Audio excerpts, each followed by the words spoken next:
جنات عدن التي وعد الرحمن عباده بالغيب إنه كان وعده مأتيا. أعوذ بالله من الشيطان الرجيم. بسم الله الرحمن الرحيم.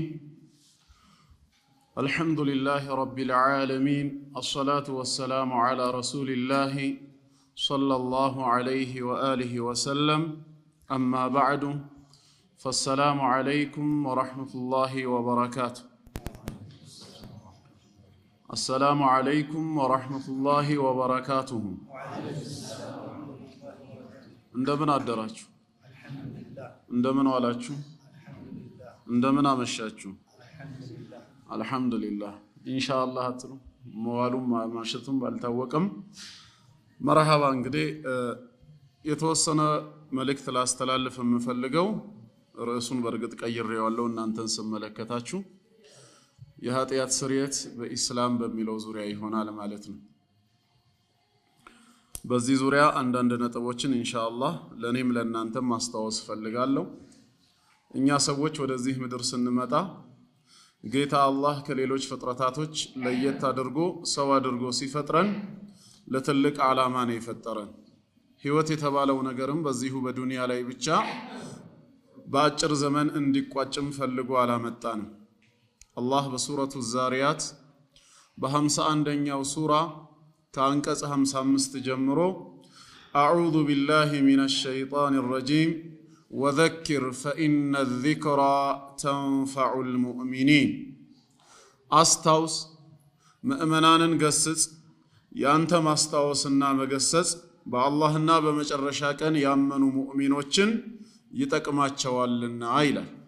ሰው እንደመሆናችን መጠን ብንረሳም ብንሳሳት ብንዘነጋም አስታዋሽ ያገኘን ጊዜ ግን ወደ ትክክለኛ ማንነታችን ስለምንመለስ የተፈጠርንበትንም ዓላማ ስለምናስታውስ ሁሌም አስታውስ ነው የሚለው ጌታ አላህ።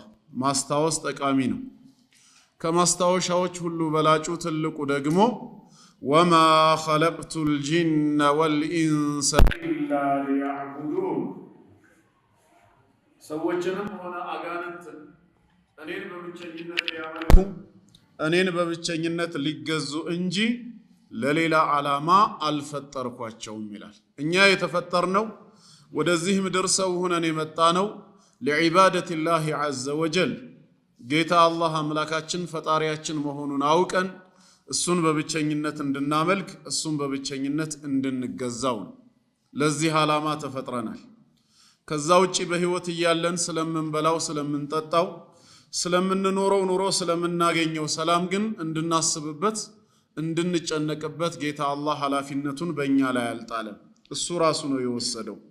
ሰው በህይወት መኖር ካለበት በህይወት ኑሮ ደግሞ አላህን መገዛት የሚገባው ከሆነ በህይወት ለመኖር ምን ያስፈልገዋል የሚለውን ነገር ሙሉ ዝግጅቱን አላህ አጠናቋል። ማ ኡሪዱ ሚንሁም ሚን ሪዝቅ፣ ከናንተ እኔ ሲሳይን አልፈልግም። ወማ ኡሪዱ አን ዩጥዒሙን፣ እኔንም ትመግቡኝ ዘንዳ አልሻም ይላል። እኔንም ትመግቡኝ ዘንዳ አልሻም። ኢነላሃ ሁወ ረዛቁ ዙል ቁወቲል መቲን፣ አላህ ራሱ ሲሳይን ሰጪ የብርቱ ኃይል ባለቤት ነው። እኔው ራሴ ረዝቃችኋለሁ፣ የናንተ ድርሻ እኔን መገዛት ብቻ ነው የሚለው። ስለዚህ ለዒባዳ የተፈጠረ ሰው አላህን ማምለክ ከሱ ይጠበቃል ማለት ነው። ከዒባዳ ተግባራቶች አንዱ ሰዎች ነንና በምናጠፋ ጊዜ ወደ አላህ በተውበት መመለስ በኢስቲግፋር በመልካም ስራ መመለስ አንዱ ስለሆነ ኢንሻአላህ ዛሬ አላህ ፍቃዱ ከሆነ በዚህ የኃጢአት ስርየት ጉዳይ ላይ ኢስላም ምን እንደሚያስተምር የተወሰነ መልእክት አስተላልፋለሁ ማለት ነው። ከኔ ጋር ለመከታተል ዝግጁ ናችሁ? አላህ ይወፍቀን። እንግዲህ የኃጢአት ስርየት መንገዶቹ ወይም አንድ ሙስሊም ኃጢአቱ የሚሰረዝበት መንገድ ምንድነው የሚለውን አንድ ሁለት ብለን ከማየታችን በፊት ቅድሚያ ማ ማዕነል ኸጢአ፣ ኃጢአት ማለት ምንድነው የሚለውንም በተወሰነ መልኩ ማየቱ መመልከቱ ጠቃሚ ነው። ምክንያቱም በኢስላም ላይ የሚነሱ አንዳንድ ብዥታዎች ስላሉ እነዛም ብዥታዎች ለመግፈፍ እኛ ስለ ኃጢአት ያለን ግንዛቤም ትክክለኛ መሆኑን ለማሳየት የኃጢአትን ፍቺ ማየት ያስፈልጋል። ብዙ ጊዜ ሙስሊም ያልሆኑ ወገኖች ከአደም አለይሂ ሰላም እኛ ሰዎች ኃጢአት እንደወረስን አድርገው ይናገራሉ። ሁላችንም በአደም አለይሂ ሰላም ሰበብ የዘላለም ሞት እንደተፈረደብን የኃጢአት ውርስ እንዳለብን ከዛ ኃጢአት ደግሞ የግድ ሊያድነን የሚችል ሌላ ኃይል እንደሚያስፈልግ ይናገራሉ።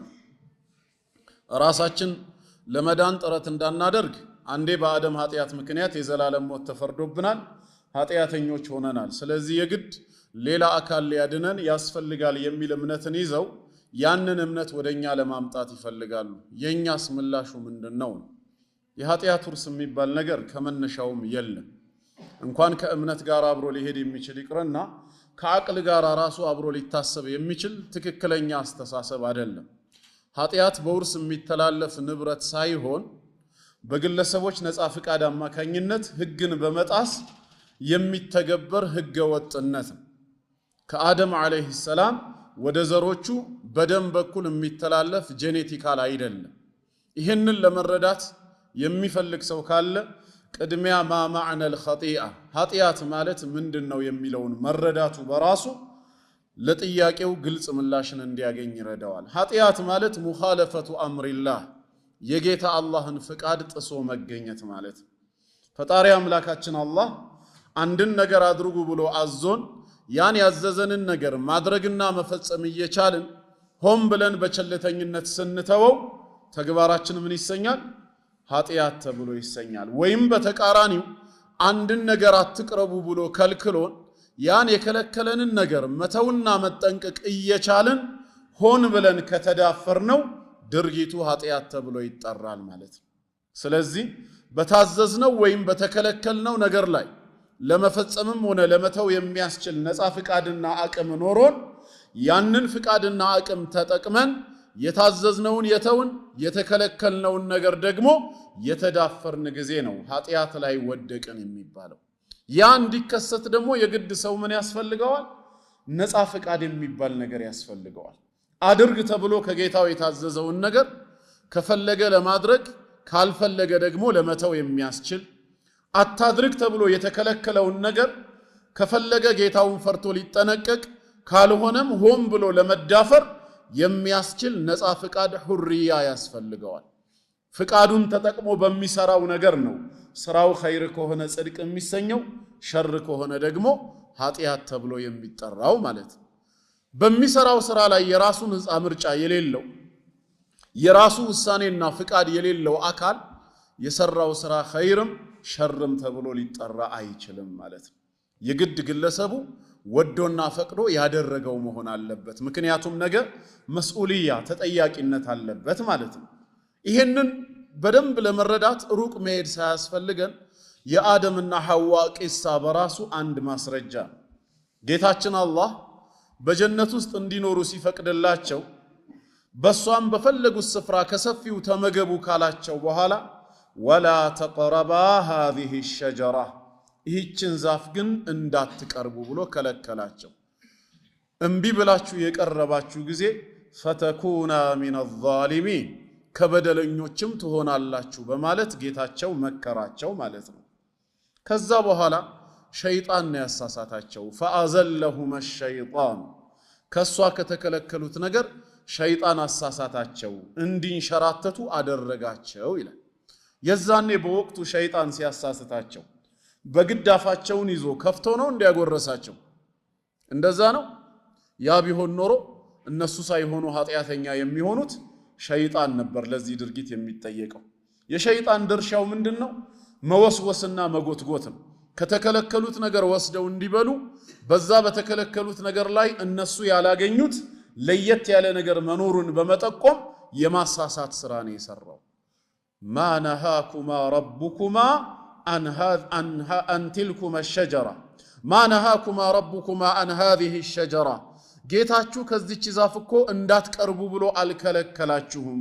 ኢላ አን ተኩና መለከይን ከመላእኮች እንዳትሆኑ ፈልጎ እንጂ አው ተኩና ሚን الخالدين ወይም ዘላለም ከሚዘወትሩት እንዳትሆኑ ፈልጎ እንጂ አልከለከላችሁም እኮ አላቸው። የተከለከላችሁትን ነገር በበላችሁ ጊዜ ምን አዲስ ነገር ታገኛላችሁ ነው? ዘላለም ትኖራላችሁ። መስአለተል ኹሉድን ያነሳላቸው የመዘውተርን ጉዳይ ነው። በሌላም አየት ላይ ምንድን ነበር ያለው? ያ አደሙ ሀል አዱሉከ ዐላ ሸጀረቲል ኹልድ ወሙልክ ላ የብላ የመዘውተሪያ የሆነቿን ዛፍንና የማይቋረጥ የሆነ ንግስናን የምታገኝባትን ዛፍ ልጠቁምህ ላመላክትህ አለው። ከሷ ወስደህ የበላህ ጊዜ ዘላለም ትኖራለህ፣ የማይቋረጥ የሆነ ንግስናን ታገኛለህ። የማታለል ስራ ነው ያመጣው፣ ወስወሳ ነው። እነሱ ግን በነፃ ምርጫቸው ተታለሉ። እሱም ሲምልላቸው እውነት መሰላቸው። ከተከለከሉት ዛፍ ወስደው በሉ ማለት ነው። በሰዎች ማንነት ውስጥ ኃጢአት አሊፍ ብሎ የዛኔ ነው የጀመረው። አደምና ሐዋ አለይሂም ሰላም ይህን የተከለከሉትን የጌታቸውን ትእዛዝ ጥሰው ከዛፊቷ ወስደው ሲበሉ በወቅቱ ነፃ ፍቃድ ነበራቸው ወይስ አልነበራቸው? ነበራቸው። ማንም ያስገደዳቸው ኃይል የለም። ወይ መሳሪያ ደቅኖ ካልበላችሁ ትገደላላችሁ ብሎ ያስፈራራቸውም የለም። በራሳቸው ነፃ ምርጫ ውስጣቸው በገባው የተራዘመ ምኞት ምክንያት ተታለሉ። ከተከለከሉት ዛፍ ወስደው በሉ። ኃጢአት ላይም ወደቁ። ፈዓሳ አደሙ ረበሁ ፈገዋ የጌታውን ትእዛዝ ጣሰ፣ ተሳሳተ በማለት ጌታችን አላህ ነገረን ማለት ነው። ስለዚህ ዛሬም እኛ ኃጢአት ላይ የምንወድቀው ልክ እንደ ወላጆቻችን አድርጉ ተብለን የታዘዝነውን ነገር ማድረግና መፈጸም እየቻለን በቸልተኝነት የተውነው ጊዜ አታድርጉ ተብለን የተከለከልነውንም ነገር ሆን ብለን መተውና መጠንቀቅ እየቻለን የተዳፈርነው ጊዜ ነው ድርጊቱ ኃጢአት የሚሰኝ። በዛ ነገር ላይ ነፃ ፍቃድ ነፃ ምርጫ ሊኖረን ይገባል። ከአደም አለይሂ ሰላም የምንወርሰው ከላይ ወደ ታች የሚተላለፍ ኃጢአት የሚባል ነገር ማዕናው ራሱ ትርጉም አልባል ምን ማለት ነው? እስቲ የአደም ኃጢአት ውርስ አለብኝ ብለህ ስትናገር ትርጉሙ ራሱ አደም አለይሂ ሰላም ይሄንን ኃጢአት በፈጸመ ጊዜ አንተ ነበርክ በቦታው? ነበርክ እንዴ? አብረህስ በልተሃል? እንዲበሉስ ተባብረሃቸዋል? ታዲያ ባላየኸው ባልነበርክበት ባልተባበርከውና አብረህ ባልተሳተፍክበት ኃጢአት የኃጢአት ውርስ ተካፋይ የምትሆንበት በምን አመክንዮ ነው? በምንስ ሎጂክ ነው? አባት ኃጢአት ሰራ ተብሎ ልጅም የኃጢአት ተካፋይ የሚሆነው? ጭራሽ ይህን ፍርድ የሚያስተላልፈው የዓለማቱ ጌታ አርራህማኑ ራሂም የሆነው አላህ ነው ሲባል ደግሞ በምን ሎጂክ ነው የምትቀበለው? የታለ ታዲያ ረህመቱ? አይደለም ጌታ አላህ ምድራዊ ህግና ስርዓትስ ይሄንን ይሰራዋል? አንድ ሰው ወንጀል ሰርቶ ቢሰወር ከህግ አካላቶች ቢያመልጥ ያ ሰው በቁጥጥር ውስጥ እስኪገኝ ድረስ ብለው የወንጀለኛውን ወንድም ወይ ቤተሰብ ያስራሉ? እነሱን ይቀጣሉ? በፍጹም አያደርጉትም። ያ ወንጀለኛ የት እንደተደበቀ ካወቀ ጠቁሙ ለማለት መተው ከጠየቁ እንጂ በሱ ወንጀል ሰበብ ሌላው የሚያዝበት የሚቀጣበት ምክንያት የለም። አላህ ደግሞ ከሰው በላይ ፍጹም ፍትሃዊ አምላክ ነው። አላህ ደግሞ ከእናት በላይ ለባሪያዎቹ አርራህማኑ ራሂም እጅግ በጣም ሩህሩህ አዛኝ የሆነ አምላክ ነው። በዚህ ከተስማማን ይሄ አዛኝ ጌታ በምን ምክንያት ነው ሁለት ሰዎች ከብዙ ሺህ ዓመታት በፊት በጀነት ውስጥ በፈጸሙት ጥቃት ምክንያት የዘላለምን ሞት በዘሮቻቸው ላይ ፈረደ የምንለው? የዘላለም ሞት ማለት በእነዚህ ወገኖቻችን ገለጻ ጀሃነም እሳት ማለት ነው። ሞትና ጀሃነም በርግጥ የሚገናኙ አይደሉም። ጀሃነም ውስጥ ሞት የለም፣ ጀሃነም ውስጥ ህይወት የለም፣ ስቃይ ነው ያለው ሁልጊዜ። ነገር ግን በእነዚህ ሰዎች ገለጻ እንኳን ብንሄድ እኛ የዘላለም ሞት ተፈርዶብናል ማለት ነው። ምን ስላደረግን? ምንም ያደረከው ወንጀል የለም፣ ምንም ያጠፋው ጥፋት የለም። ከብዙ ሺህ ዓመታት በፊት ይኖር የነበሩት ሁለቱ ወላጆችህ እናትና አባትህ አደምና ሐዋ አለይሂም ሰላም በጀነት ውስጥ ባጠፉት ጥፋት ምክንያት ፍርዱ እርግማኑ አንተንም ጭምር ይመለከታል። የዘላለም ሞት ተፈርዶብሃል። ነገ የውሙል ቂያማ በጌታ ፊት ቆመህ ብትጠይቅ ምንድነው የምታገኘው መልስ? የዘላለም ሞት ጀሃነም እሳትን ጌታዬ ሆይ ለምን ፈረድክብኝ ብትለው በገዛ ክህደትህ በገዛ ኃጢአትህ አይደለም የፈረድኩብህ ወላጅህ በፈጸመው ጥፋት ነው። ምን እንደዚህ አይነት አስተሳሰብ ምንድን ነው? ከኔ ጋር ናቸው አይደል? ኢስላም ግን በዚህ መልኩ አይደለም የሚያስተምረን። ኃጢአት በውርስ የሚተላለፍ ንብረት አይደለም፣ ገንዘብ ወይ ደግሞ በሽታ አይደለም። በግለሰቦች ነፃ ፍቃድ አማካኝነት ህግን በመጣስ የሚፈጸም ተግባር እንጂ። አላህ አስቀድሞ በሱረቱ ነጅም እንደነገረን አም ለም ዩነባእ ቢማ ፊ ሱሑፊ ሙሳ፣ ከዚህ በፊት ለሙሳ አለይሂ ሰላም በተሰጠው ጽሑፍ ውስጥ የተነገረ አይደለምን? ወኢብራሂም الذي وفى ያስ የታዘዘውን ሙሉ በሙሉ የፈጸመው በሆነው በኢብራሂም አለይሂ ሰላም ጽሁፎች ላይ የተነገረ አይደለም እንዴ አለ። ምንድነው የተነገረው?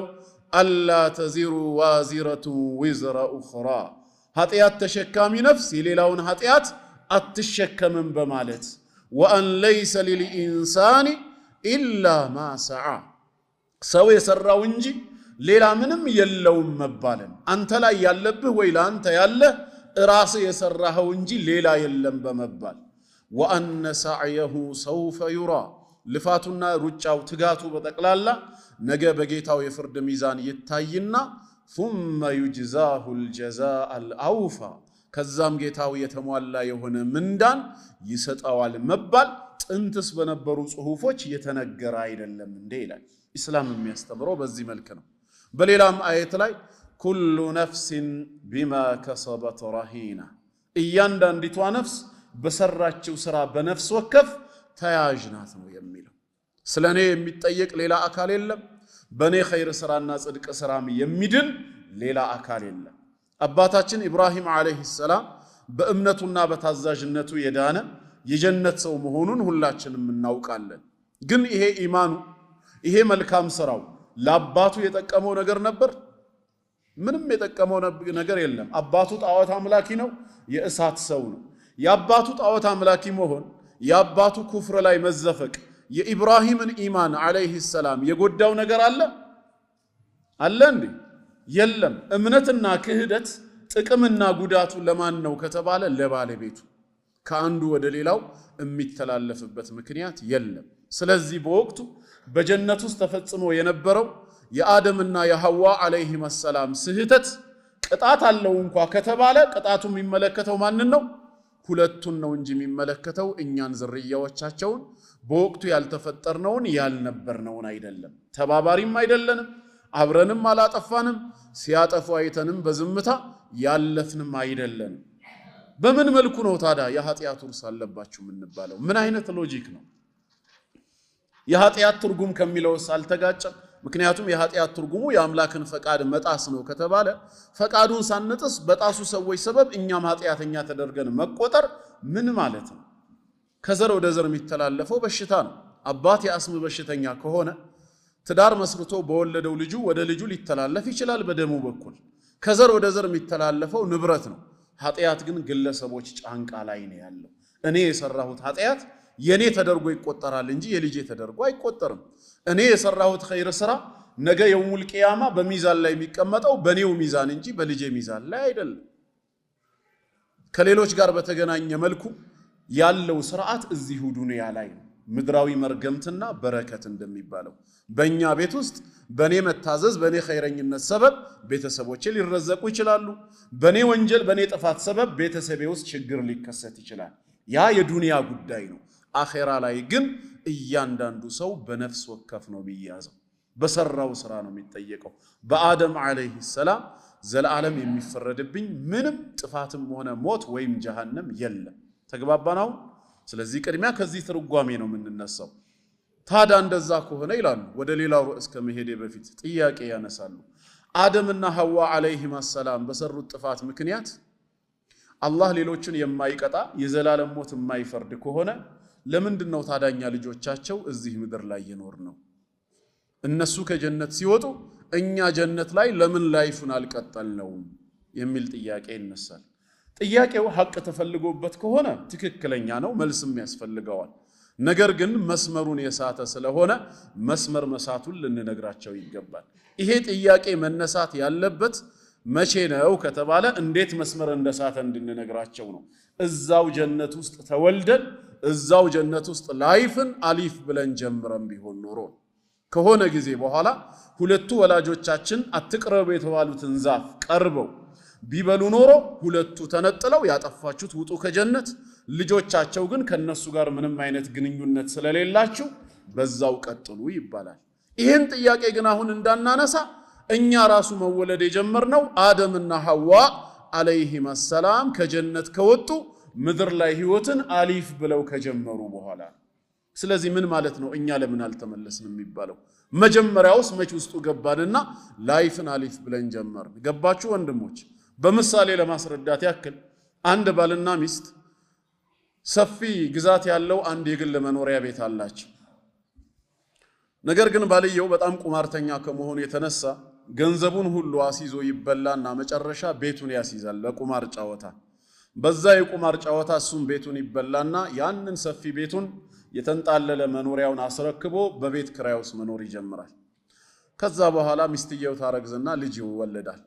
ልጆቹ ሲያድጉ የአባታቸውን ወሬ ሲሰሙ ከዚህ በፊት ሰፊ መኖሪያ ግቢ ያለው ሰፊ ግቢ ያለው መኖሪያ ቤት እንዳለው ሲያውቁ በምን ምክንያትም እንደዚሁ ያን ቤት እንደለቀቀ ሲረዱ ታዲያ ከኛ ጋር ምን ያገናኘዋል? ጥፋቱን ያጠፋው አባታችን ነው። ከዛ ቤት መውጣት ካለበት እሱ ነው። እኛ ቤቱ ወደኛ ይመለስልን ብለው ጥያቄ ያቀርባሉ። ጥያቄያቸው ተገቢነት አለው ወይስ የለውም? የለውም። ምክንያቱም በዛ ቤት ውስጥ አልተወለዱም፣ አልኖሩም። እነሱ የተፈጠሩት በኪራይ ቤት ውስጥ እያሉ ነው። ይሄን ጥያቄ ማንሳት የሚችሉት መቼ ነበር? እዛው ቤት ውስጥ እያሉ ተወልደው አድገው ቢሆን ኖሮና ባልየው ቤቱን በቁማር አስይዞ ተጫውተው ቢበላ እኛ ቤታችንን አንሰጥም፣ ቁማሩን አልተጫወትንም፣ የተጫወትከው አንተ ነህ፣ ከፈለክም ሰርተ ካልሆነም ሂደህ ሰርቀህ ክፈል፣ የራስ ጉዳይ ማለት ይችላሉ። በቤቱ ላይ ምን ስላላቸው? ድርሻ ስላላቸው። አባት በተጫወተው ቁማር እኛም አብረን ቤቱን የምንለቅበት ምክንያት የለም፣ የኛም ጭምር ነው ቢሉ መብት አላቸውና።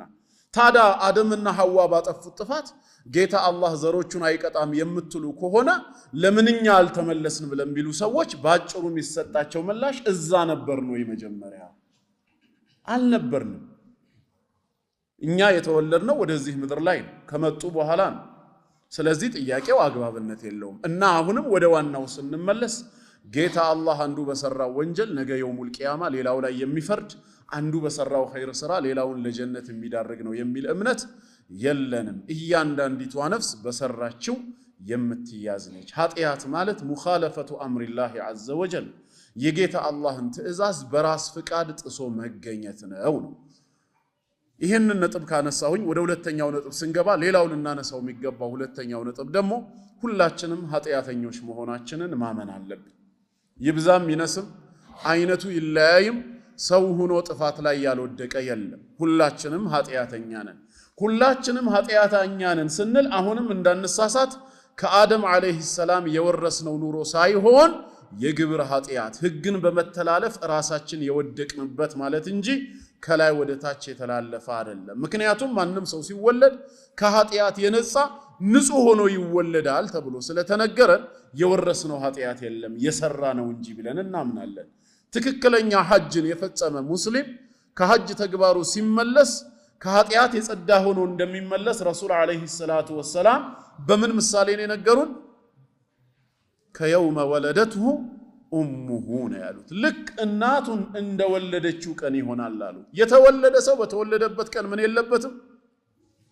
ኃጢአት የለበትም። በሌላ ሐዲስም ሩፊዐል ቀለሙ ዐን ሰላሲ፣ ቀለም ከሶስት ሰዎች ላይ ተነስቷል። አንዱ ማን ነው? ዐን ሰቢይ ሐታ ይሕተሊም፣ ህፃን የሆነ ሰው ለአካለ መጠን እስኪደርስ ድረስ ንጹህ ነውና ማለት ነው። ስለዚህ ሁላችንም ኃጢአተኛ ነን ብለን ስናምን በውርስ የተቀበልነው ማለት ሳይሆን በግብር በተግባራችን ወይ አድርጎ የተባልነውን ዋጅብ ችላ በማለት ወይ አታድርጎ የተባልነውን ሐራም በመዳፈር የፈጸምነው እንዳለ ልናምን ይገባል። ይሄ መሆኑን ጌታ አላህ ራሱ ነግሮናል። በሱረቱ ፋጢር 35ኛ ሱራ አንቀጽ 45 ላይ የመጨረሻው አየት ላይ ወለው ዩአኺዙ ላሁ ናሰ ቢማ ከሰቡ፣ እኔ አላህ ሰዎች በሰሩት ወንጀል ምክንያት ወዲያውኑ በቅጣት የሚይዛቸው አምላክ ብሆን ኖሮ አለ። ልክ እንደ ምድራዊ ህግና ስርዓት ማለት ነው።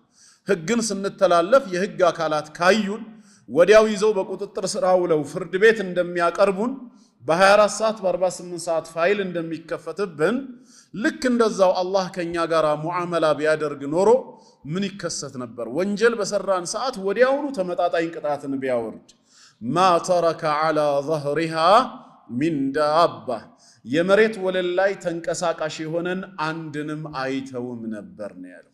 ሁላችሁንም አጠፋችሁ ነበር ነው ያለው። ይሄ ማለት ሁላችንም ምንድነን ማለት ነው? ኃጢአተኞች ነን ማለት ነው። ይብዛም ይነስም አይነቱና መጠኑ ያንዱ ከሌላው ቢለያይም ሰው ሁሉ ጥፋት ላይ እንደወደቀ ነው የሚነግረን። ነብያችን አለይሂ ሰላቱ ወሰላም ኩሉ በኒ አደም ኸጣ የአደም ልጆች በጠቅላላ ሲበዛ ተሳሳች ናቸው። ወኸይሩል ኸጣኢን አተዋቡን ከተሳሳቾች ሁሉ በላጮቹ ግን በተውበት የሚመለሱ ናቸው ብለው ጥፋት ላይ እንደወደቅን ነግረውናል። እኛም አምነን መቀበል አለብን። ሆን ብለን ፈቅደን ኃጢአት ላይ ስለወደቅን እዚህም ላይ ወገኖቻችን ከኛ የተለየ አቋም አላቸው። ሰው ኃጢአት ላይ የወደቀው ኃጢአትን አለመስራት ስለማይችል ነው ይላሉ። በብዙ ውይይቶች የገጠመኝ ነው። ሰው ኃጢአትን አልስራ ካለ አለመስራት ይችላል ወይስ አይችልም ብትሏቸው በፍጹም አይችልም ነው የሚሉት። አይችልም። በቃ አንዴ የወደቀው የአደም ዘር ሆኗል። መሰረቱ ስለተበላሸ ስሩ ስለተበከለ ቅርንጫፉ ሁሉ ተበክሏል። አለመስራትን አይችልም ይላሉ። ይሄ ከእምነትም ከሎጂክም አንፃር ረጅም ርቀት የሚያስኬድ ፊክራ አይደለም። እንዴት የሚባል ከሆነ ከእምነት አንቀጾች እንነሳለን። ሰው በራሱ ኃጢአትን አልስራ ብሎ ቢወስን ንጹህ የአላህ ባሪያ ለመሆን ብሎ ቢያቅድ አይችልም ከተባለ ኃጢአትን አልስራ ብሎ ቢወስን ንጹህ የአላህ ባሪያ ለመሆን ብሎ ቢያቅድ አይችልም ከተባለ ታዲያ በአላህ ቃል ውስጥ አትስራ የሚለው ቃል ምን ሊያረግ መጣ? ምክንያቱም አላህ አንድን ህግ ሲያዝ ወይ ሌላን ህግ ሲከለክል ምንን መስፈርት ያደረገ ነው? አቅምና ችሎታን መስፈርት ያደረገ ነው። ላ ዩከሊፉ ላሁ ነፍሰን ኢላ ውስዓሃ አላህ አንዲትን ነፍስ ያቅሟን እንጂ ከአቅሟ በላይ አያስገድዳትም ነው። የሰጣትን እንጂ አይጠይቃትም ነው። ኃጢአትን አለመስራት የማንችል ሆነን ከተፈጠርን አትስሩ ማለት ምንድነው ማዕናው? ይሄ ማለት ሰውየው ከ50 ኪሎ ግራም በላይ ሰው በእጁ ሊያነሳ አይችልም። አንተ ይሄንን ያወቅ ቅጥር ሰራተኛ አድርገህ ቀጥረኸው ነበር። ያን 100 ኪሎ ግራም ከቦታው አንስቶ ማለት ነው ሲሚንቶውን እዚህ እንዲያመጣው አዘዝከው። ሞከረ አቃተው፣ ወደቀ። ሰነፍ ሰራተኛ ብለህ አባረርከው። ሰነፉ ግን እሱ ነው ወይስ አንተ ነህ? እንደ ሐቂቃው ማን ነው ቀጣሪው? እሱ አይደለም። ያማ ከአቅሙ በላይ ነው የታዘዘው። መጀመሪያ አንተ ሰራተኛ ስትቀጥር የምታዘው ነገር ሁሉ በአቅሙ ልክ ሊሆን ይችላል። ጌታ አላህ እኛን ሲፈጥረን ችሎታችንን ያውቀዋል ከምን እስከ ምን እንደሆነ። ስለዚህ ህግን ሲያወጣ ሲደነግግ በአቅማችን ልክ ነው የሚያዘን። ይሄንን ከተስማማንበት ኃጢአትን አለመስራት የማንችል ከሆነ ወደድንም ጠላንም እዛ ኃጢአት ላይ ምንወድቅ ከሆነ አትስሩ ብሎ መከልከሉ ምንድነው ትርጉሙ ታዲያ? ፋይዳው እሺ ብለ ትእዛዙን ተቀብለ ላለመስራት ብትወስንም አትችልም ተብሏል። ካልቻልክ አትስራ ማለቱ ማዕናው ምንድነው? ትርጉም አልባ ነው የሚሆነው። ሁለተኛስ የሎጂኩ ጥያቄ በሰራኸው ኃጢአትስ ለምን ተጠያቂ ትሆናለህ? ለምን ሰራህ ተብለ ትጠየቃለህ ካለ የሰራኸውማ አለመስራትን ስለማትችል ነው። አለመስራትን እየቻልክ መተውን እየቻልክ ሆን ብለ ብትዳፈርማ ኖሮ ለምን ተዳፈርክ ተብለ ልትጠየቅ ነበር በጌታ ፊት። አሁን ግን ኃጢአት ላይ የወደከው ምንድነው? አለመስራትን መጀመሪያ የማትችል ስለሆነ መስራቱ ግድ ሆኗል ማለት ነው። ካቅም በላይ ሆኖ ግድ ሆኖ በሰራኸው ነገር በወንጀለኝነት ትከሰሳለህ? አይ ካቅም በላይ ግድ ሆኖ በሰራኸው ነገር አትከሰስም ከተባለ ደግሞ የትኛው ኃጢአት ነው ታዲያ እኔን የሚያስከስሰኝ? ኃጢአትን አለመስራት አትችልም ተብያለሁ። ይሄ ደግሞ ከእስልምና ማስተምሮ ይጋጫል። ጌታችን አላህ ሱረቱል ማኢዳ ቁጥር 3 ጀምራችሁ ብትመለከቱት በእኛ ላይ ሐራም ያደረጋቸውን ነገሮች ይዘረዝርና እንዳንቀርባቸው መጨረሻ ላይ ግን ምንድነው ያለው? ፈማን ጡረ እነዚህን ተግባራት ኃጢአት የተሰኙትን ለመስራት የተገደደ ሰው ግን ይላል ፊ መኽመሰቲን አይ ፊ መጃዓቲን ሸዲዳ ብርቱ የሆነ ረሃብ ገጥሞት غير متجانف لإثم ወደ ወንጀል ያላዘነበለ ሆኖ ለመስራት የተገደደ ሰው ግን ካለ ያድርገው فإن الله غفور رحيم አላህ ይቅር ባይ አዛኝ ነው ይላል። ለምሳሌ አንተ የአላህ ስም ሳይወሳበት በራሱ ጊዜ የሞተ በክትን መብላት ክልክል ነው። إنما حرم عليكم ብሎ አላህ الميتة የሞተን ነገር እርም አድርጎብናል። ኸምርንም መጠጣት እንደዚሁ ክልክል ሆኗል። ፊልድ ወጣህ አንተ መሃል በረሃ ላይ ደረስክ። ውሃ ጥምና ረሃብ ይዞሃል። ልትሞት ተቃርበሃል። ያሰብከው ከተማ ለመድረስ ገና ብዙ ኪሎ ሜትር ይቀርሃል። ከፊት ለፊት የሞተ እንስሳ በግ ታገኘ የአላህ ስም ሳይወሳበት። ረሃቤን ያስታግስልኛል ብለህ የተወሰነ ልትበላ ስትል የአላህ ስም ያልተወሳበት እርድ ነው።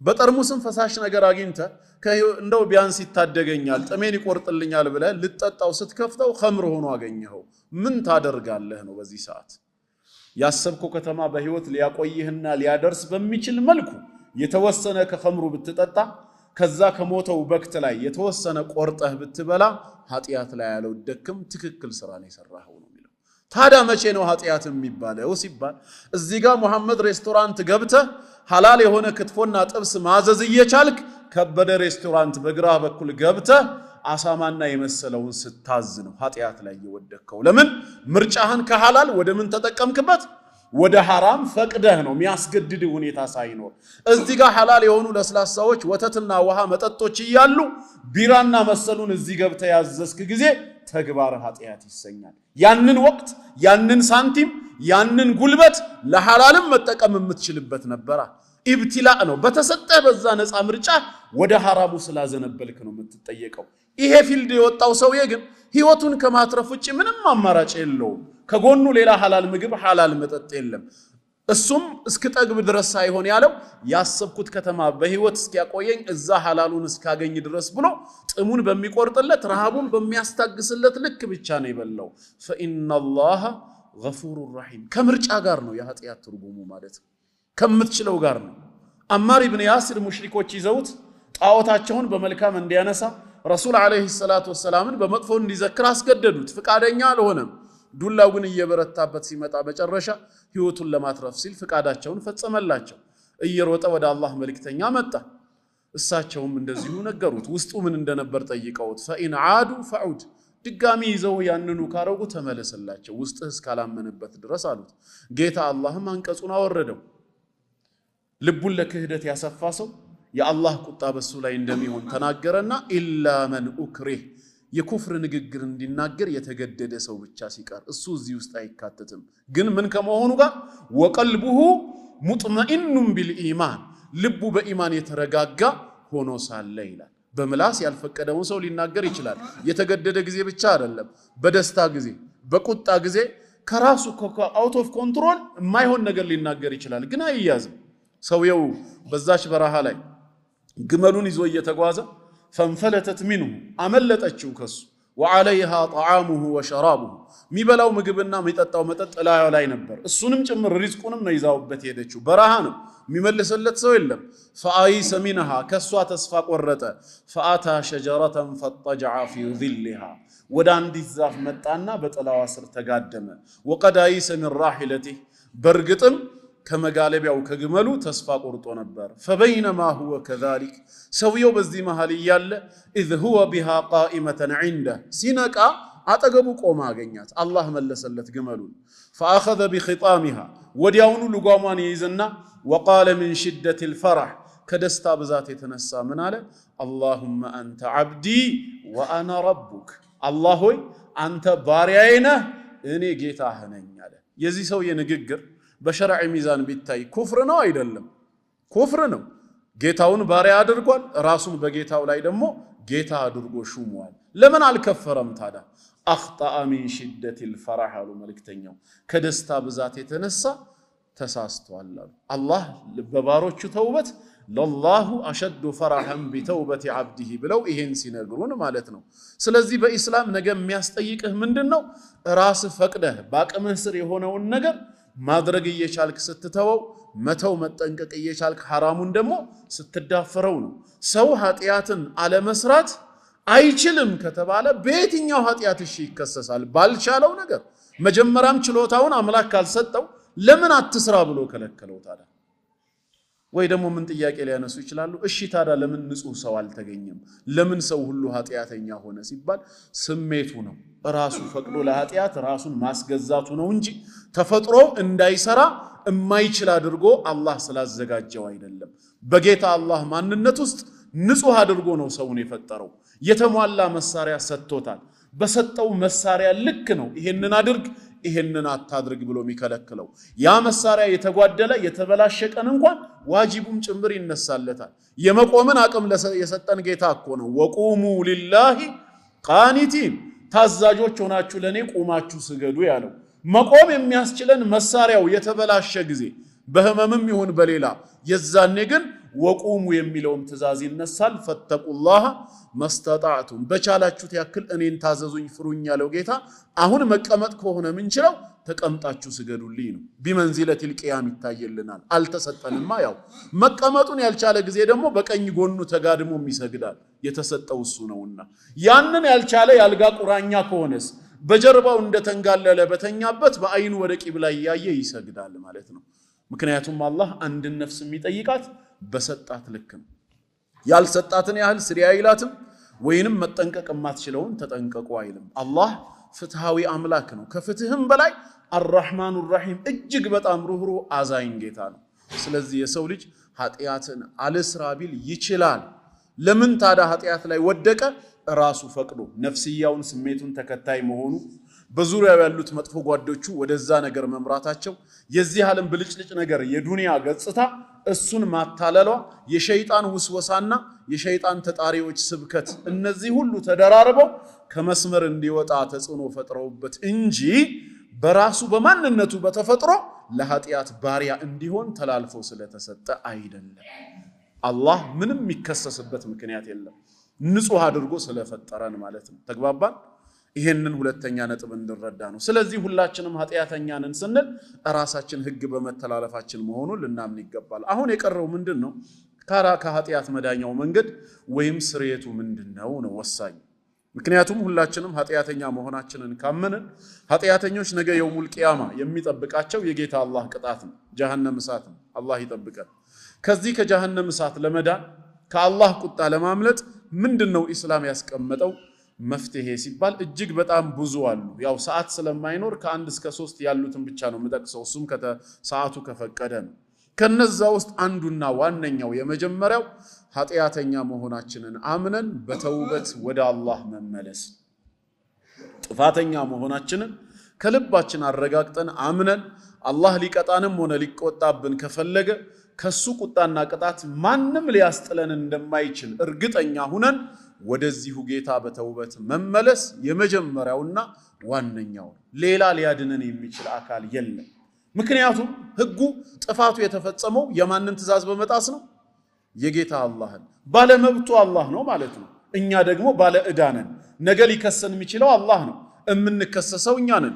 ሶስተኛ አካል ምን አገባውና ነው ጣልቃ ገብቶ እኛን የሚያድነን? ከጌታ አላህ ውጪ ማንም ሊያድን አይችልም። ከአላህ ውጪ አዳኝ መኖር የለበትም። ለምን? አዳኝ መሆን የሚችለው የህጉ ባለቤት ነው። ይሄንን ስሩ ዋጅብ ነው፣ ይሄን አትስሩ ሐራም ነው ብሎ የደነገገ አካል ካለ ህጌን የታረጋችሁ ብሎ ነገ የሚጠይቀንም ይሄው አካል ነው። በባሮቹ ላይ ህግን ያወጣው ደግሞ ማን ነው?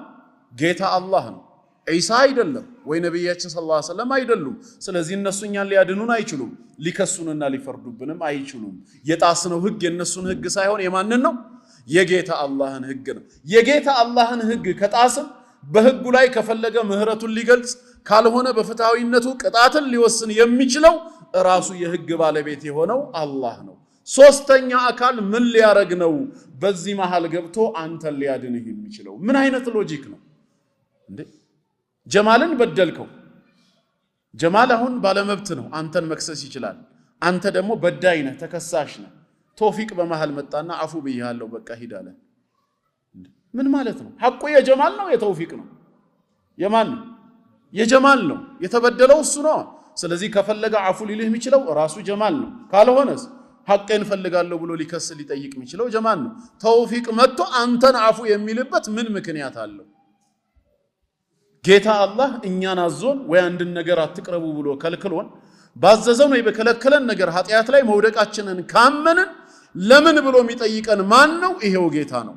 ሊፈርድም ሊምረን የሚችለው ይሄው ጌታ ነው። እኛም ተውበት ማድረግ ያለብን ወደዚህ ጌታ እንጂ ወደ ሌላ አካል አይደለም። ከሌላ አካል ጋር የሚያገናኝ ነገር የለም። አልመሲህ ዒሳ ስገዱ ብሎ አዞናል። ስለዚህ ባለመስገዳችን ለምን ሰላት ተዋችሁ ብሎ ሊከሰንም አይችልም። ቀድሞውንም አላዘዘንም። ወይም ዚና ሐራም ነው ራቁ ብሎ እኛ ላይ ህግ አውጥቷል ከልክሏል? ተናገሩ እንጂ አልከለከለም። ዝሙት ላይ የወደቀን የአላህ ባሪያም ነገ ለምን ሰራህ ብሎ ሊፈርድ አይችልም። ህጌን የታደረክ ማለት የሚችለው ጌታ አላህ ነው። ስለሆነም ነገ የውሙል ቂያማ ወለነስአለነ الذين ارسل اليهم فلنسالن الذين ارسل اليهم ولنسالن المرسلين ወደነዚያ መልእክተኛ የተላከላቸውን ህዝቦች እንጠይቃለን እንዲሁም መልእክተኞቹን ይላል። መልእክተኛ የተላከላቸውን ህዝቦች አላህ ምን ብሎ ይጠይቃቸዋል? ماذا اجبتم المرسلين በተለያየ ዘመን በተለያየ ስፍራ መልእክተኛ ልከላችሁ ነበር ምንን ምላሽ ሰጣችሁ? አላህ ነው የሚጠይቀው። ለምን መልእክተኛንም የላከው መጽሐፍትንም ያወረደው እሱ ነውና ህጌ የታደረጋችሁ ብሎ እሱ ነው የሚጠይቀው። መልእክተኞቹንም እንደዚሁ የሰጣችሁ መጽሐፍ ምን አረጋችሁ ይላል። እያወቀ ለተላካችሁት ማህበረሰብ በአግባብነት አስተላልፋችኋል? ምስክራችሁስ ምንድነው ይላል። ከሱ በላይ ምስክር የለም። ስለዚህ እኛ ነገ የምንጠየቀው ስለ ህጉ ጌታ አላህ ዘንድ ከሆነ ዛሬ ተውበት ማድረግ አለብን ካልን ተውበቱ ወደ ማን ነው? ወደ ማን ነው? ወደዚህ ጌታ ወደ አላህ ነው። ይሄ ሎጂክ እንዲገባን ነው። ሌላ ሶስተኛ አካል አያስፈልግም። ስለዚህ ቁርአን ምን ይላል ነው አሁን ጥያቄው። በሱረቱ ኑር 24ኛ ሱራ አንቀጽ 32 ላይ ወቱቡ ኢለላሂ ጀሚዓን አዩሀል ሙእሚኑን ይላል። እናንተ በአላህና በመጨረሻ ቀን ያመናችሁ ሰዎች ሆይ ወቱቡ ኢለላህ ወደ ጌታችሁ ተመለሱ አለ። ወደ ማን? ወደ አላህ። ተውበት ወደሱ እንጂ ወደ ሌላ አካል አይደለም። ዓላማው ስለምንድነው ከተባለ ለዓለኩም ቱፍሊሁን ትድኑ ዘንድ አለ። ከጌታ አላህ ቁጣ ከጌታ አላህ ቅጣት ሊያድነን የሚችለው ወደሱ ተውበት አድርገን መመለሳችን ብቻ ነው። ከአላህ ውጪ ሌላ አዳኝ ሊኖር አይችልም በምንም ሎጂክ። ያ ያድናል የተባለው አካል እንዴት ያድነናል? ምክንያቱም የፈጸምነው ኃጢያት የሱን አይደለማ የጌታችንን ትእዛዝ ጥሰን ነው። ወይም የተውናቸው ችላ ያልናቸው ዋጂባት ካሉ ጌታችን የደነገገውን ነው ችላ ያልነው። ያ አካል ምን ብሎ ነው ሊያድን የሚመጣው? በማን ህግ ላይ? ወይስ ስልጣኑን ለቋል ማለት ነው? የመጀመሪያው አምላክ አሳልፎ ሰጥቷል። ስለዚህኛ ምናምነው ፍርድ ማን ነው? የአላህ ነው። ህግን ያወጣው እሱ ነው። ተውበትም ወቱቡ ኢለላህ ወደ አላህ ተመለሱ። ከፈለክ ልትቀጣኝ ካልሆነም በቸርነትህ ልትምረኝ የምትችለው አንተ ነህና ወንጀለኛ መሆኔን አምኛለሁ እባክህ ማረኝ በማለት ወደ አላህ መመለስ የመጀመሪያውና ዋናው የኃጢያት ስርየት መገለጫ መንገድ ነው በኢስላም። ጥፋተኛ መሆናችንን ከልብ ማመን አለብን። ያላመነ ሰው ይቅርታ ለመጠየቅ ልቡ አይነሳሳም። ሐታ በሰዎች ዘንድ ያለውን ምሳሌ እንኳን ብናየው አህመድን ለፈጸምክበት በደል ይቅርታ ጠይቀው ብባል በደለኛ መሆኔን ውስጤ ካላመነ ይቅርታ ለመጠየቅ አልነሳም። ምን አድርጌው ማለት አይቀርም። ስለዚህ ጌታ አላህን ይቅርታ ለመጠየቅ ወደሱ ተውበት ለማድረግ ጥፋተኛ መሆንን ማመን ያስፈልጋል። ለዚህ ትልቅ ምሳሌ የሚሆኑን አደምና ኢብሊስ ናቸው። ሁለቱም በጀነት ውስጥ ጥፋት ላይ ወድቀዋል። አንዱ የታዘዘውን እምቢ ብሎ ሌላኛው ደግሞ የተከለከለውን ተዳፍሮ ጌታ አላህ አንደኛውን ይቅርታ አደረገለት ማረው፣ ሌላኛውን ግን በቁጣው እንዲዘወትር አደረገው። ለምን? ሁለቱም የሱ ባሮች ናቸው ነው አይደለም? አላህስ በባሮቹ መካከል ያዳላል እንዴ? አያዳላም። አልዓድል ፍጹም ፍትሃዊ ጌታ ነው። ከዓድልም በላይ ፈድል በትሩፋት በቸርነት ሙዓመላ የሚያደርግ ነው። በይቅርታ ብዙዎችን እያለፈ ማለት ነው። ታዲያ ይሄ ጌታ በባሮቹ መካከል አያዳላም ካልን ኢብሊስን ለምንድነው በቁጣው ያዘወተረው? አደምን ለምንድነው የማረው? ሁለቱም ጥፋት አጥፍተው ስለነበር። ምክንያቱን ያወቅን ጊዜ ከኛ ኃጢያት ጋር በተገናኘ መልኩ እኛም ምን ማድረግ እንዳለብን ትምህርት ይሆነናል። ወደ አደም ስንመጣ አደም ከሐዋ አለይሂማ ሰላም ጋር ያጠፉት ጥፋት አትቅረቡ የተባሉትን የዛፍ ፍሬ በመቅረብ የተከለከሉትን በመዳፈር ነው ወንጀል ላይ የወደቁት። ታዲያ ጌታ አላህ ምን አላቸው? ወንጀል ላይ የወደቁ ጊዜ ከጀነት ውጡ አላላቸው። ፈናዳሁማ ረቡሁማ ጌታቸው አላህም እንዲህ ሲል ጠራቸው። አለም አንሃኩማ አን ትልኩማ ሸጀራ ከዚች ዛፍ እንዳትቀርቡ ብዬ ከልክያችሁ አልነበረም ማለት። መጀመሪያ ጌታ አላህ ከፍርድ በፊት ውሳኔ ከማስተላለፉ በፊት ለዚህ ጥፋት በሱ በኩል የተፈጸመ ምንም ስተት ምንም ክፍተት እንደሌለ ማስረጃ እያቆመ ነው። መጀመሪያ ባይከለክላቸው ኖሮ ለምን በላችሁ ብሎ ማይጠይቃቸውም ነበር። ሁጃ ግን ሲያቆም ቀድሞ ምን አለ? አለም አንሃኩማ አን ትልኩማ ሸጀራ ከዚች ዛፍ እንዳትቀርቡ ብዬ ከልክያችሁ አልነበረም ማለት።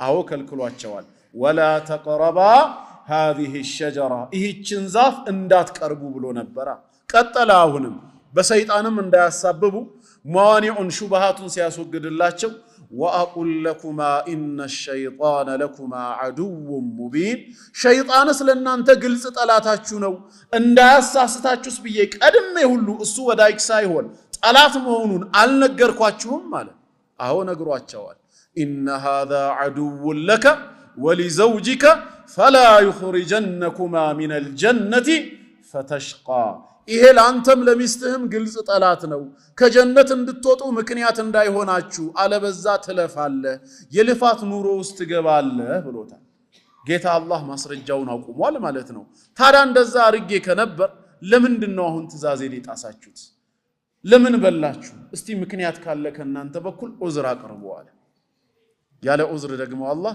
መቅጣት አይፈልግም ነብያችን ሰለላሁ ዐለይሂ ወሰለም ليس احد احب العذر اليه من الله ከአላህ በተሻለ መልኩ ዑዝር ምክንያታዊነትን አላህ ዘንድ ተወዳጅ እንደሆነ ማንንም ጋር ተወዳጅ አይደለም من اجل ذلك ለዛም ሲባል بعث النبيين مبشرين ومنذرين ነቢያቶችን በየዘመናቱ በተለያየ ስፍራ በጀነት አብሳሪ በጀሃነም አስጠንቃቂ አድርጎ ላካቸው እና ከነሱም ዑዝራቸውን ጠየቃቸው ከልክያችሁ እንደነበር ካስታወሳችሁ እሱም ጠላት ነው እንዳያታልላችሁ በየ መናገሬም ተዝካላችሁ በምን ምክንያት ትእዛዜን ጣሳችሁ ምንድነው አሁን ምክንያታችሁ እንዳልቀጣችሁ ምን አሉ ታዲያ በዚህ ሰዓት አደምና ሐዋ አለይሂም ሰላም ያላቸው አማራጭ ጥፋታቸውን ማመን ነው ስለዚህ ከይቅርታ በፊት መጀመሪያ ኢዕትራፍ ውስጥ ገቡ ቃላ ሁለቱም አሉ ረበና ጌታችን አላህ ሆይ ظلمنا انفسنا ያንተን ህግ በመጣስ ነፍስያችንን በድለናል አሉ ጥፋቱ የኛው ነው ያሉት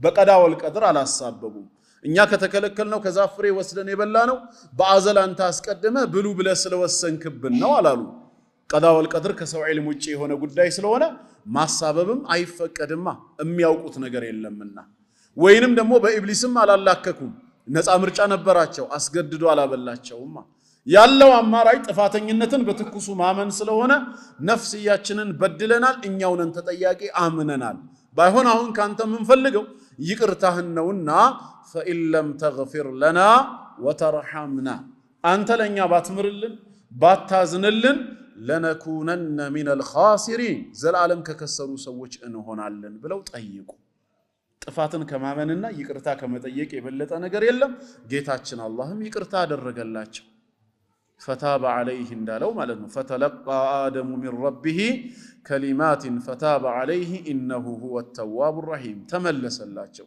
በዚህ ምክንያት ማራቸው ማለት ነው ወደ ኢብሊስ ስንመጣ ለአደምና ሐዋ የተተረፈረፈው ረህመት ለኢብሊስ ጊዜ አልጠበበም ስለዚህ ጌታችን አላህ ከመላእክት ጋር ለአደም ስገድ ብሎ ያዘዘው ጊዜ እሱም እንቢ ብሎ ነበር አልሰግድም አለ አይደል ታዲያ አልሰግድም በማለቱ ወዲያው ከጀነት ውጣ አለው እንደ ጌታችን አላለው ለአደምና ለሐዋ ያቀረበውን ጥያቄ ለሱም አቀረበለት قال يا ابليس انت ابليس ወያለው ጌታችን ما منعك ان تسجد اذا امرتك ስገድ ብዬ ባዘዝኩ ጊዜ ከመስገድ ምንድነው የከለከለህ አለው ምን እንደከለከለው አላህ ያውቃል ከሱ ግን ቃል መውጣት አለበት ሁጃ ላይ መቆም አለበት ሹባሃቶች ሊወገዱ ይገባል አንተ ስጁድ ለማድረግ ከታች ቴልቦን ወይ ስፓይናል ኮርድህ ላይ ችግር ነበር ወገብህ ተጣሟል የከለከለህ ነገር አለ ምንድነው የከለከለህ ዑዝርህን አቅርብ አለው እንደ አደምና ሐዋ ትቢቴ ነው ጥፋተኛ መሆኔን አምኛለሁ እባክህ ጌታዬ ሆይ ይቅር በለኝ ቢል ያን ምህረት ያገኝ ነበር ነገር ግን የኢብሊስ ምላሽ ምን ሆነ እንደ አደምና ሐዋ ጥፋቱን ማመን ሳይሆን قال انا خير منها እንደውም ልታዘዝ አይገባኝም ነው ያለው ምክንያቱም እኔ ከሱ ከአደም አለይሂ ሰላም የምሻል ነኝ ለዛ ማረጋገጫው خلقتني من نار وخلقته من طين እኔን ከእሳት ስትፈጥረኝ እሱን ግን ከጭቃ ነው የፈጠርከው ስለዚህ ከጭቃ ለተፈጠረ ፍጡር መስገድ አይገባኝም ማለት ኢብሊስ ያስተውል የነበረው ምንድነው እንድሰግድ የታዘዝኩት ለማን ነው ሚለውን ነው እንጂ እንድሰግድ ያዘዘኝ ማን ነው ሚለውን አይደለም ያን ቢያስተውል ኑሮ በሰገደ ነበር ስለዚህ መጀመሪያ አለ መስገዱ ማዕሲያ ነበር ላለመስገዱ እንደ ምክንያት የቆመው ደግሞ ኪብሩ ወደ ኩፍር እንዲቀየር አደረገው ኢላ ኢብሊስ አባ ወስተክበረ ወካነ ሚነል ካፊሪን በዚህ ሰበብ ከካሃዲያን ሆነ ይላል። በቁጣው እንዲዘወትር ረህመቱን እንዳያገኝ ያደረገው ጥፋተኝነቱን አለማመኑ ጭራሽ በኩራት ልታዘዝ አይገባኝም ማለት ነው። ታዲያ ዛሬ ወደኛ ስንመጣ እኛ ደግሞ የሁለቱንም ወንጀል ነው እየፈጸምን ያለነው፣ የአደምንም የኢብሊስንም። የአደምን እንዴት ብዙ የተከለከልናቸውን ነገሮች ሙሐረማት እንዳፈራለን፣ የኢብሊስንስ እንዴት ብዙ የታዘዝናቸው ዋጂባቶችን መፈጸም እየቻል ችላ ብለን እንተዋለን። ሁለቱን ወንጀል ሰበሰበን። ጥሩ እጣ ፈንታችን በአኺራ ምን ይሁን ከተባለስ የአደም ይሁን ወይስ የኢብሊስ? የቱን ነው የምንመርጠው? የማንን? የአደምን ካልን አደም የፈጸመውን እኛም መፈጸም አለብን። ረበና ዘለምና አንፉሰና አለ ከሚስቱ ጋር ጥፋተኝነቱን አመነ፣ እኛም እንመን ኢዕትራፍ እናድርግ ነው ጥፋተኛ መሆናችንን። ከዛስ ፈኢን ለም ተግፊር ለና ወተርሐምና እንዳሉት እኛም ምህረቱን ረህመቱን ከጅለን ማረን ብለን እንጠይቅ። የዛኔ አደምና ሐዋን የማረ ጌታ እኛንም ይምረናል። እምቢ ብለን ከተውበት ከኢስቲግፋር እምንኮራ በትቢታችን በጥፋታችን የማናምን ከሆነ የኢብሊስ ዕጣ ፈንታ ነው የሚደርሰን ማለት ነው። ምርጫው የኛ ነው። ለዚህ ነው ትልቁ ሐዲስ ሰይዱል ኢስቲግፋር ተብሎ የሚጠራው ላይ ይሄ ሐዲስ የተጠቀሰው። ነብያችን ሰለላሁ ዐለይሂ ወሰለም በየቀኑ በ24 ሰዓት ውስጥ 2 ጊዜ የሚል ሰው ጀነት ለመግባት መሞት እንጂ ሌላ ምንም የሚያግደው ነገር የለም ነው ያሉት። በየቀኑ 2 ጊዜ ለማለት ደግሞ ከአንድ ደቂቃ በላይ አይረዝምም። 30 ሰከንድ ቢፈጅ ነው። ጠዋት 1 ጊዜ ማታ 1 ጊዜ ክኒን አድርገን ብንወስደው የጀነት ክኒን ሐኪም ያዘዘልህ ክኒን እንኳን አይቀርም። ረስተህን ብትመጣ ራሱ በራይድ 300 የሚሆን 400 ከፍለ ያለህበት ሱቅ ድረስ ታስመጣዋለህ። ለምን? ጤና ነዋ። ከጤና የሚበልጥ የለም ተብሎ ከጀነትስ የሚበልጥ ምን አለ? እንደ ክኒን ቆጥሮ ሳንቲም የማያወጣበት ጉልበት የማይፈጅበት የተራዘመ ወቅት የማይፈልግበት ስፔሻል የሆነ ቋንቋ ልዩ ጥበብ የማይጠይቅበት ጥፋተኝነትን ማመን ብቻ በ30 ሰከንድ የሚፈጸም የጀነት ታብሌት ይባላል። اللهم أنت ربي لا إله إلا أنت خلقتني وأنا عبدك وأنا على عهدك ووعدك ما استطعت أعوذ بك من شر ما صنعت أبوء لك بنعمتك علي وأبوء بذنبي فاغفر لي فإنه لا يغفر الذنوب إلا أنت اللهم أنت ربي أملاك يا الله أنت ينيجيتانا خلقتني أنت نفترهنيال وأنا عبدك أني أنت باريهنين وأنا على عهدك عند بآدم جربا لا ياللهن ودفت ودمدر عالم سمتا እንድፈጽም የማዘዝከኝን ነገር ለመፈጸም ቃል ኪዳንህን እየጠበቅኩ ነው። ወዋዕዲክ እንዲሁም ያንተን የተስፋ ቃል ኪዳን ትእዛዝን ፈጽሜ ከሆነ ጀነትን እሰጥሃለሁ ብለህ ቃል የገባህልኝንም ተስፋ አደርጋለሁ። ማስተጣዕቱ የቻልኩትን ያክል አዑዙ ቢከ ሚን ሸሪ ማ ሰነዕቱ እኔ ከሰራኋቸው መጥፎ ነገሮች ሁሉ ያንተ ቁጣና ቅጣት ወደኔ እንዳይመጣ በነዛ ሰበብ ባንተ ተጠበቃለሁ።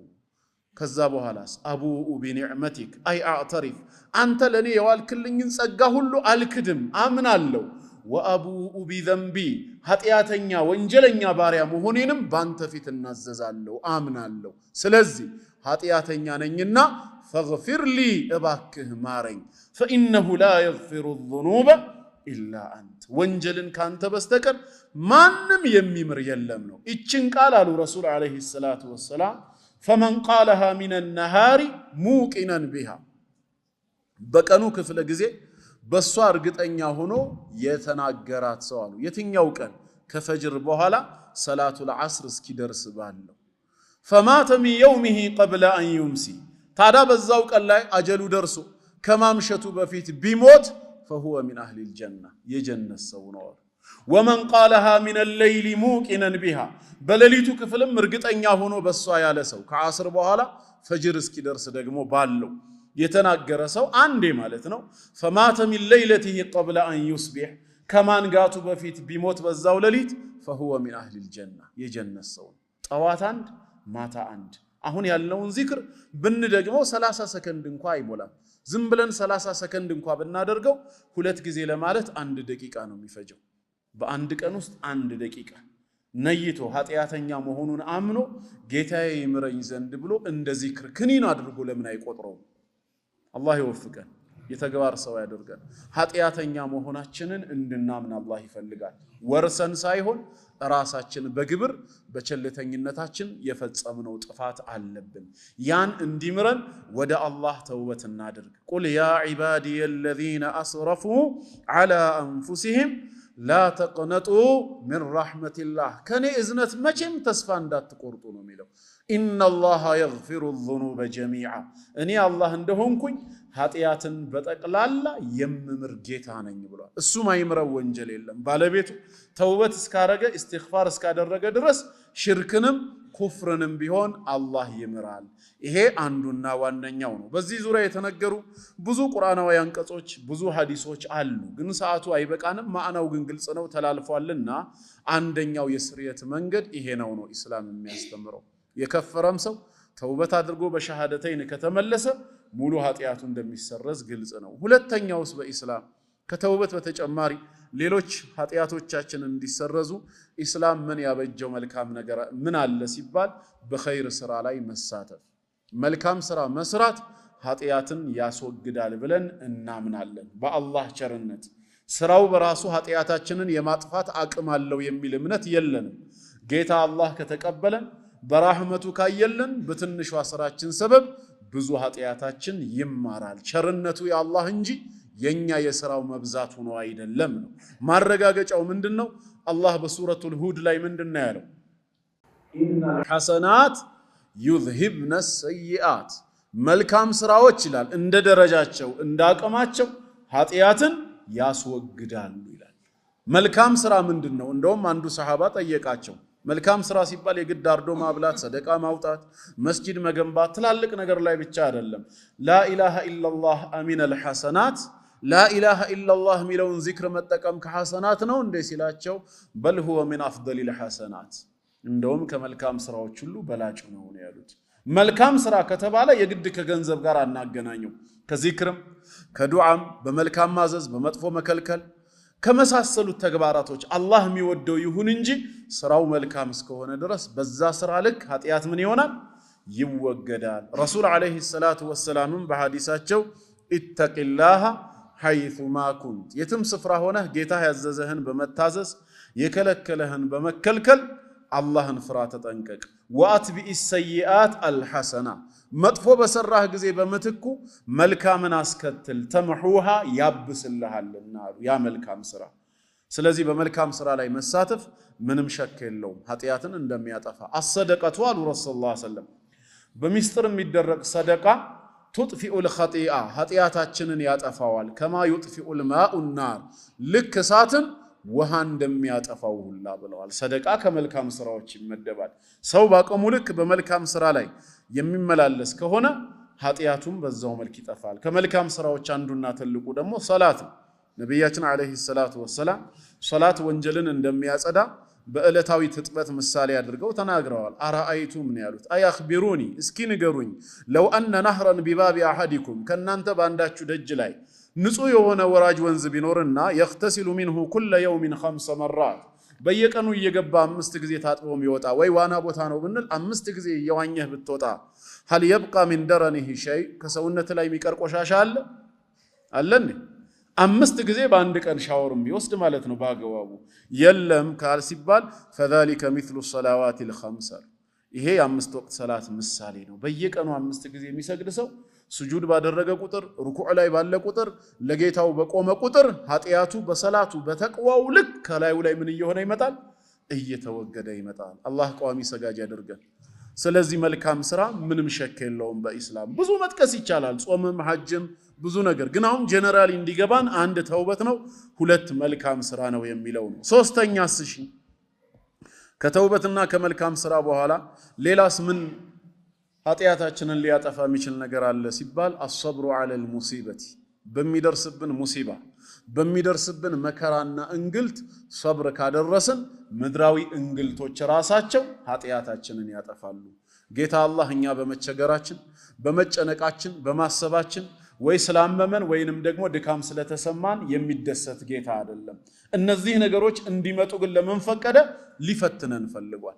እሺ ብላችሁ ከታገሳችሁ በዚህ ኃጢአታችሁ ሰበብ ነገ ትልቁን ቅጣት ከምቀጣችሁ በዚች በትንሿ ሰብር እዚሁ ባስወግድላችሁ ይሻላል ሊታረቀን ስለፈለገ ነው ህይወት መቼም ፈተና ነው الذي خلق الموت والحياه ليبلوكم ايكم احسن عملا የትኛው ስራችን ይበልጥ ያማረ መሆኑን በተግባር ሊፈትነን ነው ጌታ አላህ ሞትና ህይወትን የፈጠረው ፈተና ሲባል ደግሞ በኸይርም በሸርም ነው ወነብሉኩም بالخير والشر فتنه ብሏል አላህ በመልካሙም ይፈትናል ይሄኛውን ሀብታም ሌላኛውን ድሃ ይሄኛውን ጤነኛ ሌላኛውን በሽተኛ ይሄኛውን ሰላም አየር ያለበት ቦታ ላይ ሰላም እንዲያገኝ ያኛው በጦርነት በታመሰ ቦታ እንዲኖር ይፈትናቸዋል ከዛስ አንተ በተሰጠ ኒዕማ ታመሰግናለህ ወይስ ትክዳለህ አንተስ በደረሰብህ ሙሲባ ሰብር ታደርጋለህ ወይስ ታማርራለህ ሁለቱም እየተፈተኑ ነው ስለዚህ የሚደርስብን ሙሲባዎች ሁሉ ውሳኔው ከላይ መሆኑን አምነን ሰብር ካደረግን ኃጢያታችን ይወገዳል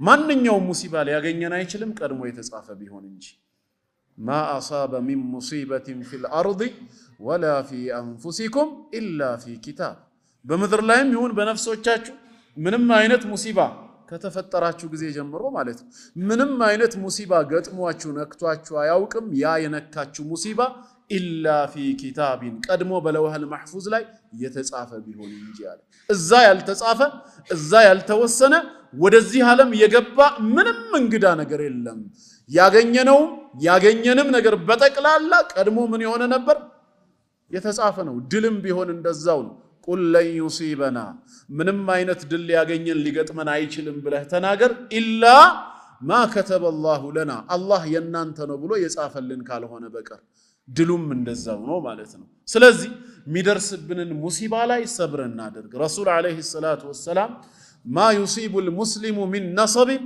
ولا وصب ያሉት አንድን ሙስሊም ድካም የሚባል ነገር አያገኘውም ህመም በሽታም እንደዚሁ አይደርስበትም ማለት ولا هم ولا غم ሐሳብ ጭንቀት ولا حزن ትካዜ የሚባል ነገርም አይደርስበትም ሙስሊምን حتى الشوكة التي يشاك بها ሌላው ይቅርና በእግሩ የምትገባ የሆነች እሾክ እንኳን አትወጋውም እሱን እነዚህ ሁሉ ሲደርሱበት ሰብር ካደረገ ኢላ ከፈረ الله بها خطايا ኃጢያቱን አላህ በዛ ሰበብ ሊመራው ቢፈልግ እንጂ የሰራው ወንጀል ነገ በአኺራ ትልቅ ዋጋ ሊያስከፍለው የሚችል ነበር አላህ ግን በዚህ ሰብር አድርግና በቀላሉ ልገላገልህ ይያለ ነው አላህ ደግሞ አንድ ባሪያው ኢማኑና መልካም ስራው በሰፋ በተነከረ ቁጥር ፈተናውንም እየጨመረበት ነው የሚመጣው በሌላ ሐዲስ እንደተነገረው ምን እስኪሆን ድረስ ሙሉ በሙሉ ከኃጢያት እስኪያጸዳውና ኃጢያት የሌለበት ሰው ሆኖ በመድር ላይ እስኪራመድ ድረስ አሉ ለካ እነዛ ፈተናዎች ሙሲባዎቹ አላህ ለኛ አስቦ ለራሳችን ያደረገው እንጂ እኛን በመቅጣት በማሰቃየት የሚደሰት ጌታ ሆኖ አይደለም ይቅርብን ሙሲባው ድሎቱ ይሻለናል ካልን ላጠፋነው ጥፋትስ ነገ የውሙል ቂያማ ዋጋ መክፈል እንችላለን እዛ ደግሞ ከጀሃነም እሳት ውጪ ሌላ የለማ ወይ ትክክለኛ ተውበት አድርጉ ኢስቲግፋር አድርጉ ለማራችሁ አለን ተውበትና ኢስቲግፋርን ዘነጋን መልካም ስራ ስሩ ተባል ስራችን አነሰ አልበዛም ኃጢያታችን በዛ እሺ በሙሲባ በኩል ልታረቃችሁ ሲለን መከራ ሙሲባ አንፈልግም ድሎት ይሻለናል አለ ጥፋታችንስ እሺ ወንጀላችንስ ይሄንን ሙሲባ ማምጣቱ በራሱ ለኛ ስላዘነልን እንጂ ሐቂቃ በእኛ መቸገር በእኛ መሰቃየት የሚደሰት ጌታ ሆኖ አይደለም እንዲህ አይነት ጌታማ ከሆነ ለምን የጸጋውን ሀገር ጀነትን አዘጋጀው ታዲያ ለምን እዛ መከራ ሙሲባ እንዲደርስ ለምን አልፈቀደ ስለዚህ እዚህ ምድር ላይ የሚመጡ ሙሲባዎች ለኸይር ናቸው ከአላህ የሚመጣ ሁሉ ለበይከ ወሰዓደይክ والخير كله في يديك والشر ليس اليك መጥፎ የሚባል ነገር ከአላህ ዘንድ የለም ይሄንን እንድንረዳ ነው ስለዚህ ሙሲባ በሚገጥመን ሰዓት ህመም ይሁን ምንም ወዲያው ትዝ ይበለን አናማርር ለምን ተታመማለሁ ሙስሊም በመሆኔ ለምን ሰቃያለሁ አይደለም በወንጀሌ ሰበብ ነው እዚህ ፈተና ላይ የወደኩት ሰብር ካረኩኝና ወደ ኢስቲግፋር ተከተመለስኩኝ ጌታዬ ሊምረኝ ነው በማለት ትግስትና ምህረትን ማድረግ ነው የሚገባን ይሄም ሶስተኛው ኃጢያታችን በእስላም የሚወገድበት ተግባር ነው ከኔ ጋር ናችሁ ወንድሞች ሌላው አራተኛው እሺ አሁንም የማይጠራ ካለንስ ወንጀል ሌላው አራተኛ ምን አደረገ ጌታችን አላህ በመንሞትበት ሩሃችን በሚወጣበት ሰዓት ሰከራተል መውት ጣረሞት የሚባለውን ነገር አበረታብን አላህ ያቅልልልን በረህመቱ ይለፈን እጅግ አስጨናቂ ነገር ግን ለምንድነው ሰከራተል መውት ላይ ያስተላለፈው ሲባል ሸይኹል ኢስላም ኢብኑ ተይሚያ ረሂመሁላህ እንደገለጹት በዚህ ሰበብም በጭንቀቱ ምድር ላይ የሰራው ወንጀል እንዲቃለልልህ አላህ ካዘነልህም ሙሉ በሙሉ ከዛ እንዲገላገልህ የዱንያውን ስቃይ አብዝቶብህ ነው አኺራ ዋጋ የሚያስከፍልህ የነበረውን ማለት ነው። በዚህ መልኩ ባሪያውን አላህ ሊምረው ይፈልጋል። አምስተኛስ እሺ ከዛ ካለፈ አሁንም ኃጢያተኛ ከሆንስ በሞትንበት ሰዓት ከሰከራተል መውት በኋላ ሩሃችን ሲወጣ ሶላቱል ጀናዛ ተደነገገ። ስለዚህ ከኋላችን ሆነው ሙስሊሞች በእኛ ላይ ይሰግዱብናል። እነሱ በሚያደርጉት ሶላቱል ጀናዛ ለኛ በሚያደርጉት ዱዓ ከጌታችን ዘንድ ምን እናገኛለን? ምህረትን እናገኛለን። በተለይ ደግሞ 40 ወይ ከዛ በላይ የሚሆኑ ሰዎች ሰግደውብን 3 ወይም ከዛ በላይ የሆኑ ሰዎች በኸይር የተመሰከረልን ከሆነ አላህ ዘንድም እንደዚሁ ወጀበት ጀነት ይወጅብልናል። አላህ ይወፍቀን። አላህ ለዛ ብቁ ያደርገን። ይሄንን ለማድረግ ግን ወሲያው አይደለም 40 ሰው እንዲሰግድብህ ወሲያ ስላደረክ ወይ ገንዘብ ስለከፈልክ የሞትክ ቀን 40 ሰው ይሰግዳል ማለት አይደለም። አላህ ከፈቀደ የተቆጣብህ ከሆነ የሆነ ቦታ እንድትሞትና ሰው ሳይሰግድብህ አውሬም እንዲበላህ ሊያደርግ ይችላል። ከሱ ማምለጥ አይቻልም። የግድ ያለው አማራጭ ምንድነው? ያ ረቢ ጌታዬ ሆይ አሟሟቴን አሳምርልኝ፣ በኔ ላይም 40ና ከዛ በላይ የሆኑ ሙእሚኖች እንዲሰግዱብኝ አድርግ ብለህ እሱኑ መለመን እንጂ ያንተ ወሲያ አይደለም። ዘመደ ብዙ መሆነ አይደለም። አላህ ጥበበኛ ጌታ ነውና በዚህ መልኩ ከሆነ የነሱ ሰላቱል ጀናዛ መደንገጉ በራሱ ኃጢያታችን እንዲማር ብዙ ማረጋገጫ አለው። ስድስተኛው ልጥቀስና ሰዓቱን ሊጨርሰው ስለሌለን እስከ 10 የሚደርሱ ናቸው የተጠቀሱት።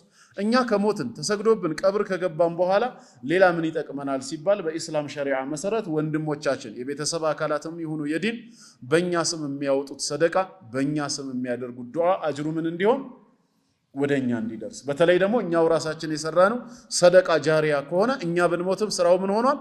ቀጥሏል። ኢዛ ማተ ኢብኑ አደመ ኢንቀጣዐ ዐመሉሁ ኢላ ሚን ሰላስ እንደተባለው በእነዚህ 3 ነገሮች ላይ ተሳትፈን ከሆነ ኸይር ስራችን ይቀጥላል ማለት ነው። ቀጥታ ስራው ቢቋረጥም ምንድናቸው ይሄ ሁሉ ሲባል ትልቁ ዓላማ ጌታ አላህ እኛን የሚምርበት ወንጀላችንን ይቅር የሚልበት መንገዶችን ያዘጋጀው። ይሄ ሁሉ አርራህማን ራሂምነቱን ነው። ስለዚህ ሁላሳው ምንድነው? እኔም እናንተ ጥፋተኞች ነን። ዛሬ ድል የራቀን ከካፊሮች በታች ሆነን እነሱ በላይ ሆነው እንዲገዙን ያደረገው ከአላህ መንገድ ከመስመሩ በመውጣታችን እውነተኛ ሙእሚኖች ባለመሆናችን ሰበብ ነው። በትክክል ሙእሚኖች ብንሆን ኖሮ ወለን የጅዐለ አላሁ ሊልካፊሪና ዐለል ሙእሚኒነ ሰቢላ እኔ አላህ ለካህዲያኖች በሙእሚኖች ላይ የበላይ የሚሆኑበትን መንገድ በፍጹም አላደርግላቸውም እንዳለው ባላደረገብን ነበር። ግን ለምን ከኛ በላይ ሆኑ ሲባል ገና ሙስሊሞች ሆነናል። እውነተኛ ሙእሚኖች አልሆንም። ወደ ትክክለኛው የኢማን መንገድ የተመለስን ጊዜ የበላይነታችንም አብሎ ይመለሳል። ያን ዘመን የሚናፍቅ ሰው ከግሉ ጀምሮ ከጌታው ጋር እርቅ መፍጠር አለበት። ጥፋተኛ መሆኑን አምኖ በቃኝ ይሄ ህይወት ብሎ በተውበት በእስቲግፋር መመለስ አለበት። ትላንት ከሚሰራው መልካም ስራ የበዛ መልካም ስራን እየሰራ አንድነታችንን ማጠናከር አለብን። አላህ የበላይነታችንን ይመልስልን።